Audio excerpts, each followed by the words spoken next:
Hey guys, looks like I am live. So, how many of you know someone who made a declaration of change and yet failed to accomplish it? Or have you ever experienced something where, something set you off, it made you so angry and you responded with that, and then come to find out that what you thought happened indeed was actually not so. The reality was different. Your response wasn't justified.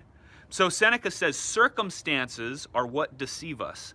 You must be discerning in them. We embrace evil before good. We desire the opposite of what we once desired. Our prayers are at war with our prayers, and our plans with our plans. So Seneca is bringing to light a couple of really interesting ideas here. And the first one is that he says that what we experience as reality oftentimes is a deception. And whether that be like a dictator, speaking to his people and trying to maneuver them to his will, or a magician standing in front of an audience,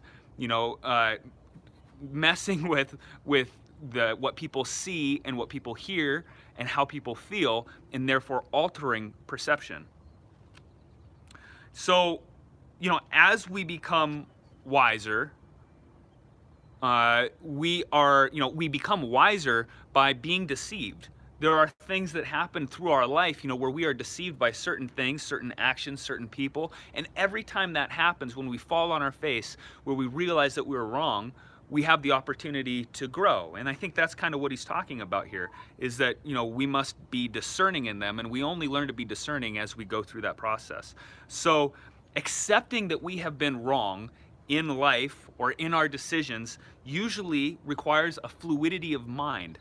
It's the fluidity that we gain or that we lose as we age, but it's there as a child. And so, as we get older, we become more rigid in our thought patterns and our beliefs and our assessments. And I think that's where they talk about, like maintaining childlike wonder is so important. So, like not being, I'm sorry guys, my mind is kind of not there, but it's not being ignorant like a child, but it's being open to possibility. It's remaining neutral and curious. And speaking of curiosity, Leonardo da Vinci talked about, what made him who he was is that he remained ever curious about the nature of the things around him. He wanted to know how light impacted certain objects, and he would move the light to different places and paint that. And he did that, totally in depth. And for years he studied people's faces, looking at just their nose, just people's noses, and drawing all kinds of different noses, because he was curious about how that impacted facial expressions. And so curiosity is what keeps us fluid in nature, rather than being, rigid. Curiosity fuels the fluidity and also leads to discernment, so that we cannot be deceived. So Aristotle spoke about the excluded middle. It's this middle ground that most people move away from. As people, it's natural for us to go to either end of the spectrum rather than pulling a balanced perspective. So Seneca goes on to say that after circumstances are what define us or deceive us, you must be discerning in them. He says, we embrace evil before good. And I took some time thinking about this, trying to figure out what was he really trying to say there. And this was my interpretation, be it wrong or right, is that we move more easily towards pleasure and away from pain. And ultimately what that means is, like, pleasure is usually intoxicating, it's brief, it gives us something, this intoxicating wonder, but it leaves us wanting more. And good usually requires time, it requires effort, and it requires the absence of clinging or desire. And we want, we want to be in shape, yet we also want that triple-decker super fudge latte.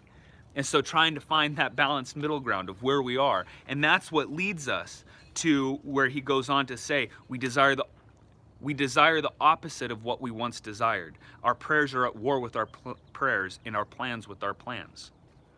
So guys, if you want to learn more about the process that people from our past used in order to establish principles of leadership how to help others move in positive directions. Grab the free PDF down below. Until then, guys, I will see you tomorrow. Peace.